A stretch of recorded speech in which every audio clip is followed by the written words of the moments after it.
everybody. Welcome back to episode 89 of Talkoffamepod podcast with your host, Kyliemontigney. I'm so excited to have on hosts of Miguel and Holly, Miguel Fuller. Thanks so much for coming on. Thank you so much for having me. I feel very honored to be a part of your podcast fam. Thank you so much. So, what made you want to pursue a career in radio? Is there anything that kind of pushed you to pursue a career in radio or anything? I was always super interested in entertaining people and the radio. I grew up in Atlanta, Georgia, where there were tons of really, really creative, out-of-the-box morning shows growing up. You had Barnes, Leslie, and Jimmy on 99X.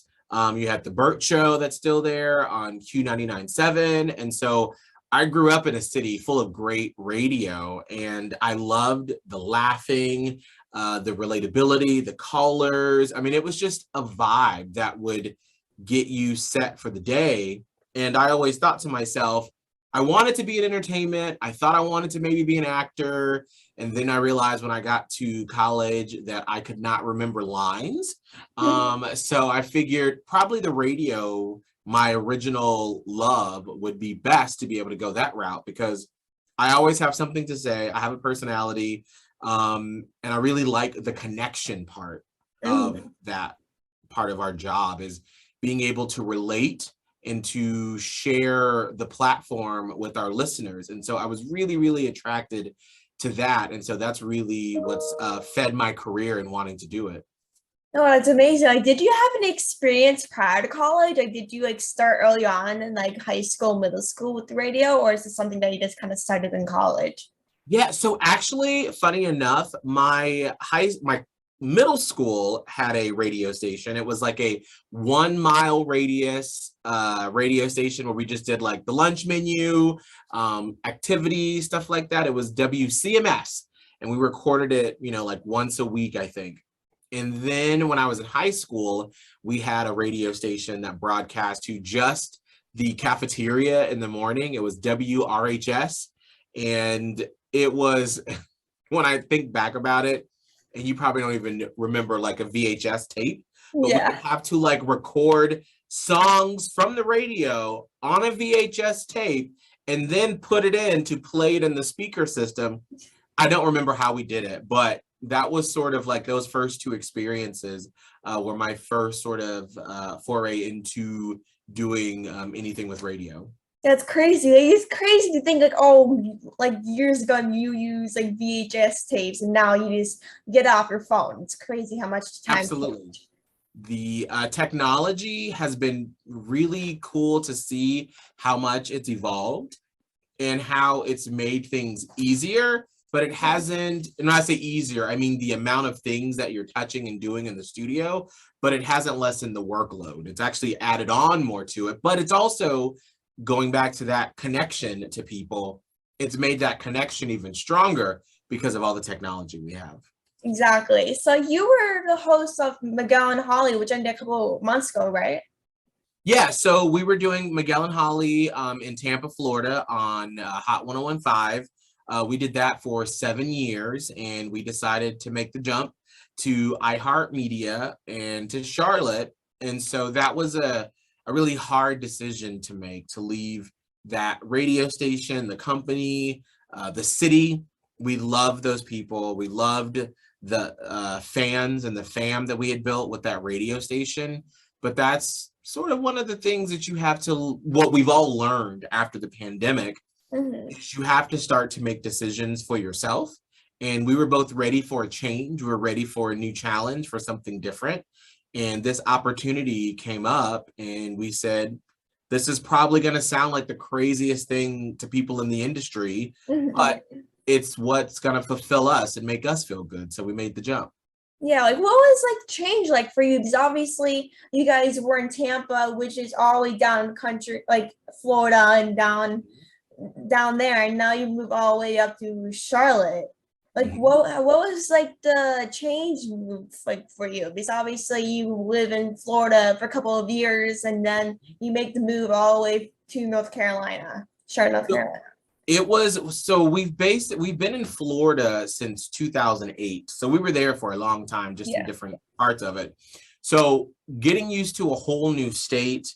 I mean, and when we moved, it was February. So it was like kind of chilly in Florida, but it would still warm up in the afternoon. When we Mm-hmm. moved here, it was cold. Yeah. I was like, oh my gosh, we've got to go get jackets and we pants, long pants and Yeah.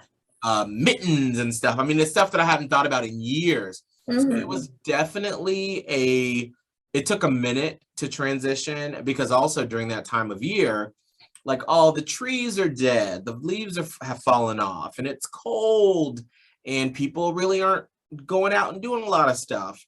And so the first few months, we were kind of like, well, this is an interesting place. This move isn't what we Yeah. thought it was going to be.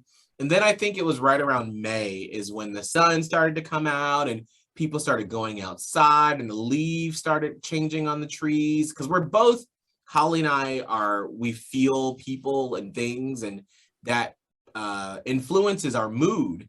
And Mm-hmm. so not having the things that we were used to, that was very much an adjustment. Yeah. But once we hit May, it just felt like a freight train started, and then like the listeners started to call in, and it felt more normal for us then. Yeah, exactly. Like I still, you live up in the East Coast. I'm from Pennsylvania, so it's normal for me to deal with all four seasons. It's like Mm-hmm. once I'm in if like Florida or somewhere warm, I'm like, well, like how am I supposed to deal with all these hot weather? Because obviously my state where I live deals with all four seasons. Mm, And like some places that I go, they only do like that at least like one or two, or just deal with everything at one specific time. So it's like mm-hmm. very hard to deal with at points. But like you said, like as you were talking about, like, working with Holly, you guys were making some moves to Charlotte from Florida. Like, can you tell us like kind of what it's like to be a host of the show and be working with Molly in that specific form? Yeah, absolutely. I think one of the cool things about Holly and I's relationship is that we've been together, working together for so long. So and it's had different forms. Like when we first started working together, we were on a show with another guy who was the host. I was the producer, and Holly was the second mic. And then as we've transitioned, we were on another show with four other people. And when we were in Tampa, we had a few producers that came with us, and then we had a producer co-host with us, Scott. So it's definitely been a learning experience for me going from a producer to a host role, and then Mhm. also sort of trying to help the producers we've had in the past that were sort of new to the industry to help train them up. And so it very much, I always say it's sort of like a project manager where Mhm. I'm sort of like the air traffic controller, and I set everyone else up on the show to fly off and Mhm. shine, and not to just sit and be one of those hosts that, hogs the mic time and I got to say everything and I've got to have the funny line. It's like, Yeah. no, no, no. I want to set everyone else, Holly, our producer now, Kelvin, and then you calling in. I want to make Mhm. sure that everybody is set up for success. Exactly. Like, what is that? Like, for instance, you said you're a producer, then you're switching to a host of a radio station. Like, wait, did you like do producing while radio hosting, or is it just kind of focusing on radio hosts as a whole? Yeah, so in today's radio, you wear a lot of hats. So back in the Mhm. day, you would have a host, a co-host, another co-host, and you'd have a phone screener to answer the calls. You'd have somebody to get audio for you. Then you'd have this and that. We've always worked with a very small staff, and it's just Yeah. us. So you just have to learn how to be very disciplined with your time, and you have Mhm. to learn how to delegate and how to have time management and always be on top of what's next. And especially with our type of show where we're always moving forward, there's always something going on next, that you have to always make sure that your roadmap is in place so you know exactly what's going on, where you're going, and that you have everything ready for the next break. So a lot of pre-preparation I've learned from my producing days that I've brought to being a host are super, super, super important.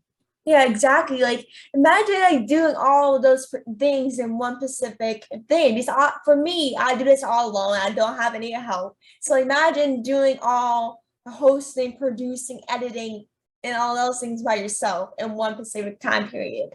And obviously, I am still in high school. I am about to be a sophomore in high school. I'm literally only 15 years old. I can't do these all alone.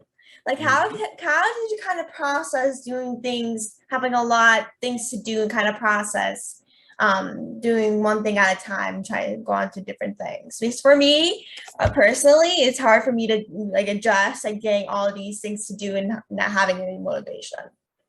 Absolutely. It's all about time management. It's all about time management. I know that if I don't edit phone calls down, like as soon as we're done, I will edit some things that we're going to replay or play back tomorrow during the show. Whereas in the past, I'd be like, I'm tired. I'll wait till I get there in the morning.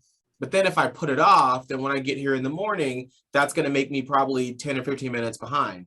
Then that means I'll be 10 or 15 minutes behind starting putting the show together and then writing out the teases and then getting audio together. And so then it's like you've set yourself up for failure from the very beginning. Yeah, exactly. And so that's why it's literally, and it's so much, because on the air, it sounds like it's fun, it's random, it's carefree, but there's so much thought and intention that goes behind it. And so being able to like say, at 8:20, I want to do this fun bit where we do this. How do I backtrack to make sure that that's set up for success? Well, if we want to get our producer to go ask people questions about this to get audio, well, I need to do that 2 days before. Yeah. If I want to have some sort of stunt, I need to go a week before and make sure that we've set that up. So it's like there's so much pre-planning that you have to do in order to have that like 4 or 5 minutes of great fun or glory or whatever it is on the air. So a lot of it and so much of it is just pre-planning and plotting out where everything is going to be so you're not last minute. And then also too, it allows you, when you pre-plan that much, to be able to go loose. And if something happens that's fun and we're like, ooh, this story popped up today that we weren't expecting, even though I have this whole thing planned, we can move it to tomorrow. Let's go down this route, this rabbit hole, and see how this goes. Yeah. That's why pre-planning is just so important. Exactly. It's like, since like doing Miguel and Holly filming early in the morning, like how did you kind of manage waking up early for filming and dealing with your sleep schedule? You don't, and I haven't.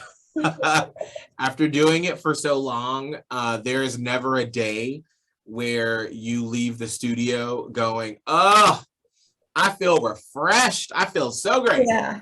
No, you leave every day going, I'm so tired. I'm going to try to go to bed early today. I'm going to go to try to bed early today. So you just keep trying to go to bed early. So, and you also too just learn how to deal with it. Like I know that I can't schedule anything like between like 3 and 5. It's very rare you'll find me doing something for work because I know that's when my brain is just, I'm done. I need to like shut it down. And that's the other thing we've learned through the pandemic, and being able to say no and giving yourself that time, saying, I'm not a robot. I'm a creative being and I can't produce. I got to take a break and I got to reset. You got to be able to know your body and your mind to be able to do those sort of things. So you don't get used to it, but you find ways to deal with it. Yeah, exactly. Like, it's been like difficult for me, obviously, because I'm on summer break. I don't have school for a couple of months. So obviously I just want to stay up late and sleep in for whatever time I have off.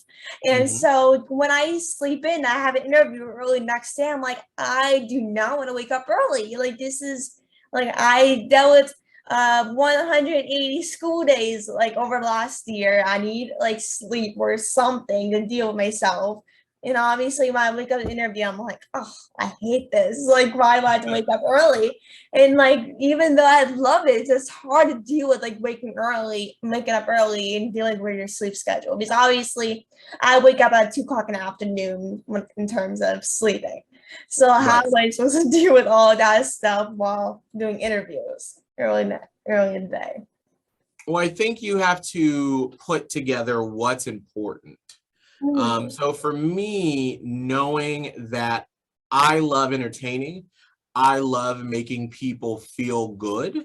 So I know that to do this job and to do it well, I have to be rested and I've got to get my sleep. So I know that if I am like, I don't want to wake up, I want to be late, that's going to make me panic. That's going to make the show not sound as well.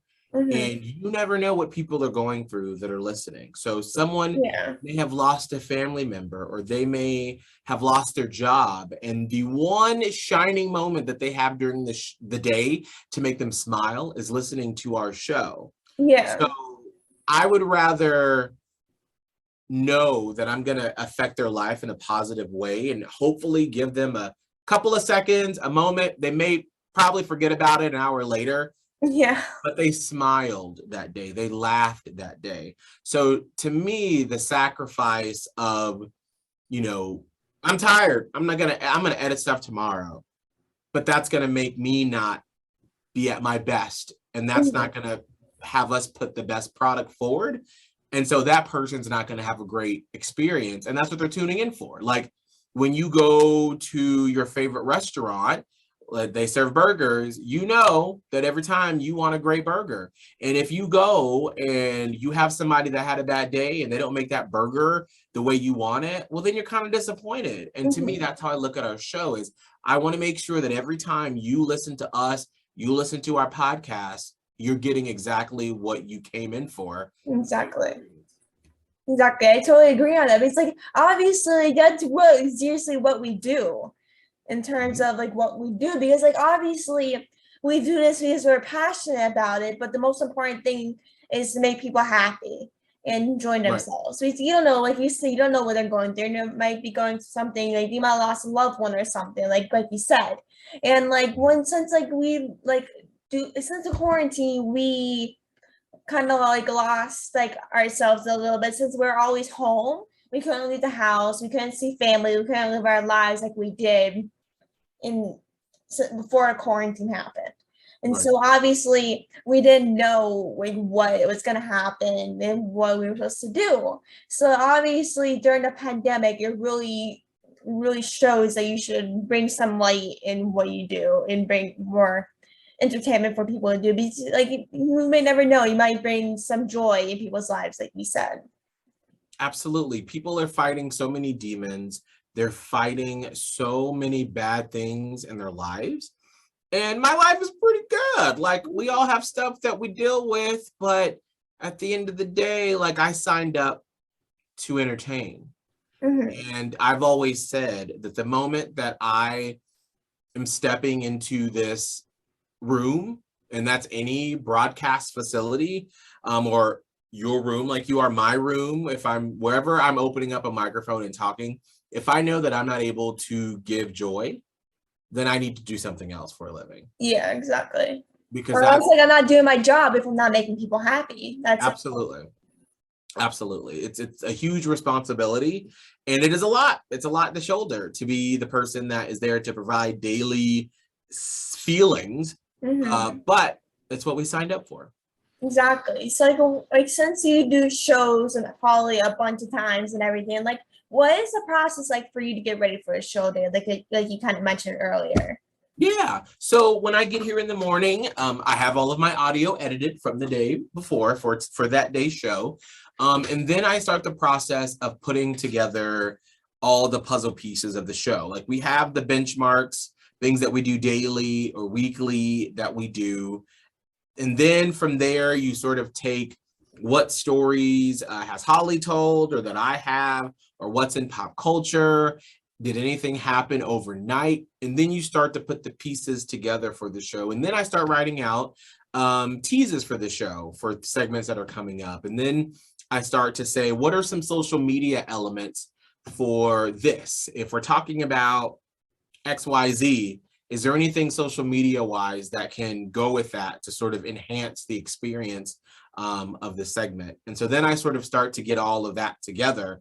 And so that takes me 2 hours to do. And then by the time I'm like just finishing printing stuff off, it's time to go for the show. It's like time flies. Like you're working on something, then it's like, oh wait, it's showtime already. It's that time. Oh, absolutely. All the time. You just get lost in your mind and you're creating and you're like, ooh, we should do this, or we could do this, or we could do that. let me write this out, let me print this, and then it's like showtime, ready to go. That time goes by so fast. Exactly. Like that's how really it is when being entertainer. Like it really is. And so, like in your opinion, what's like the hardest part about being a radio host? I think today there are just so many options that you have to be great every day. You can't be good every day. You can't just think of, oh, this could be a good topic. But is it really? There's so many options. And that's why on our show, a lot of time, probably once a show or every other day, you'll hear us say, thank you for choosing to listen to us, because there are so many options. I mean, and even just the time that, you know, I've been doing radio full time since college, there's so many options that people can choose to listen to. And especially with the explosion of podcasts over the past 5 years, and especially during the pandemic when people sort of hunkered down with their favorite podcasts because they connected to them, it's never lost on me that people choose to listen to us. And so I think that's probably the hardest part, is continuing to innovate and continuing to do things differently. That's going to make you as a Gen Zer or a younger millennial want to listen to us, because we just can't keep doing things the same way. And so just always trying to be great every day and staying on top of, is this what people want to hear? Is this interesting to them? Because it can't just be interesting to me. It's got to be interesting for you listening. So making sure that you're always balancing all of those things. That's probably one of the hardest parts of the job, and waking up early in the morning. Yeah, 100%. Like that's like the hardest part for me. Like I'm not a morning person or neither a night person. Like I just don't like it for some reason. Even though I love what I do, I just on my free time, I'm like, well, like I don't want to wake up early. It's like the hardest part about what we do. So wake up early in our schedule. Like, come on.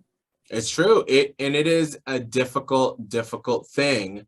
But to me, there's nothing like having a moment on the air where we're all laughing and having fun, and someone tweets us or someone calls in and they go, I was having the worst day ever, and you just put a smile on my face, and I haven't smiled in weeks. Thank you. Nothing beats that. And Exactly. Really, nothing beats that. This is what we do. Or this is the reason what we do. Like when we receive messages saying like, "Oh, I love what you do," whatever, that just makes us grateful for what we do, making enjoying people's lives. If we didn't get those messages, then what are we doing? Right. Absolutely. So it's nice to hear that feedback, to know that someone is on the other end and that someone is enjoying the creative projects and thoughts that you have when you put it out into the universe, that they are receiving it and they are internalizing it, and it's hopefully making their day and their life a little bit better. 100%. So do you have anyone that you look up to as a radio host, or as in general? Do you have anyone that you like look up to or anything? Absolutely. There is Bert Weiss in Atlanta.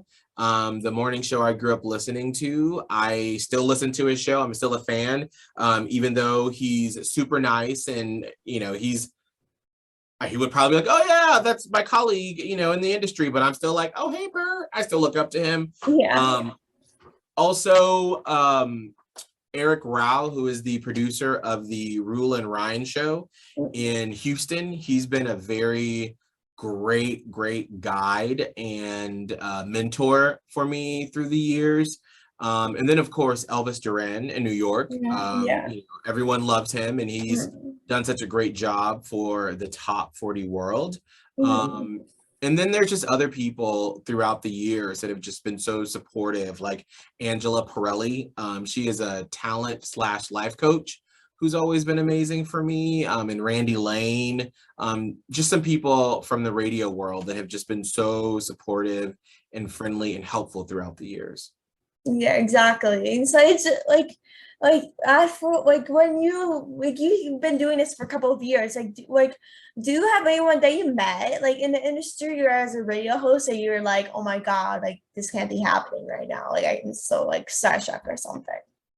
Yeah, I think probably Bobby Bones would be one of those people who him and I've known each other like just from social media, from before he went to Nashville when I was just a little producer and he was doing a show in Austin, and we both were trying to be on I think it was Regis and Kelly back in the day. Like they had radio people on for the week when one of them were out. One of them was out, and I had no shot of getting that at all. But Bobby Bones was also trying it, and he got it. And so I made this sort of response video, and I was like, "Oh, Bobby Bones, what sort of name is that? What are you talking about?" And he tweeted me and was like, "Dude, that was really funny." And I was like, "Oh, thanks." And then a few years later, he went to Nashville, and now he is everywhere in the country and on Dancing with the Stars and has a TV show and has written several books. And then about 3 years ago, we were at Morning Show Boot Camp, and he came up to me and he remembered who I was. And I was kind of like, oh, wow. That was like literally a Twitter exchange we had like 10 years ago, and he still remember it. So that was a really, really cool moment. Yeah, it's just something you're like, oh my God, like I literally just sent this video as a joke and then just yeah. And then all these years later, he's like, "Hey, how's it going?" I was like, that was really cool of him to do that. Exactly. So the final question is, what is some advice for people that like to become a radio host or just kind of starting out as a radio host? I would say read a lot, be well read when it comes to being able to understand and decipher a bunch of information. And also, and I know this sounds like the most boring thing in the world, but it's so important, time management. That is so important. It's so important. Even if you're not doing a morning show, because everybody wears so many hats in radio now, that you've got to know how to delegate your time preciously. And I would say start now, what you're doing now with your podcast, making videos. And when you are a radio personality, you're like a jack of all trades. And it's like, you have a late night show or a cable variety show or whatever, where they've got a staff of writers and producers and this and that. It's just us. It's just us doing it. So you've got to be good at a little bit of everything. You got to be good at graphics and editing, being able to tell a story, being able to relate to people, being able to take phone calls, be able to move fast, read a lot of information. You got to post on social media. So just sort of having all of those skills of time management, and start the process now, because before I started, we had MySpace, but it wasn't for public consumption. It was just with your friends. We didn't understand how social media could help you reach your audience until I had started radio. So like start that process now, build your following now, because I'm pretty sure as time goes on and the sort of old hats, start to retire, and then maybe they hopefully move up, us elder millennials into those positions. You'll have your Gen Z, y'all are coming up, and then the generation before you. And so probably we're going to be like, well, what have you done? Be able to show that you can manage all of these different aspects of a brand. So start to understand what's your brand. What do you want to be known for? And it can't be just, I want to be famous. What does it want to be? Do you want to change the world? Do you want to help people? Do you want to make people laugh? What is it that you want to do? Because as we get older and as media starts to splinter even more, you're going to want to be known for something. And that's how you're going to punch through and build an audience, is being known for something. So why not work on it now? Exactly. Change really starts today if you really want to pursue what you want to pursue, especially now. Really, 2022 is really almost around the corner and ending. So it really is the time today is to change the world. Exactly. Absolutely. 100%. And so thank you so much for jumping on the podcast. It was so great speaking with you. I had such a blast talking with you. And where can people find you on social media if you want to connect with you or anything?